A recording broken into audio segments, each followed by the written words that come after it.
Siapa dekat sini suka travel? Cuk, tunggu kejap tengok video ni. Saya nak suggest tudung sarung yang tak payah gosok. Masuk beg lama-lama macam mana pun takkan kumuk. Ni dia tudung dari AZ Scarf. Nampak ni.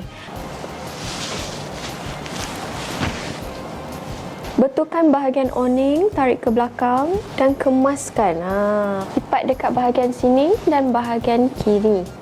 Kiri dan kanan lipat untuk bagi nampak macam akak pakai tumawal, tapi sebenarnya ianya tudung sarung. Nampak tu, awning dah siap. So kita nak cantikkan bahagian depan. Saya buat satu style yang sangat simple untuk akak-akak tiru ya. Yang ni kita letak ke belakang dulu. Bawa ni ke depan, pinkan dekat sini. Kemaskan dekat bahagian sini, bawa naik atas. Dan yang ni kita bawakan ke depan. Tarik dia macam ni.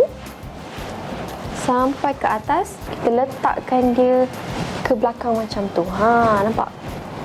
Kita selempangkan dia ke belah sini. Pinkan satu dekat sini untuk nak bagi dia tak bergerak. Pin dekat sini satu. Dan dah siap, nampak tu.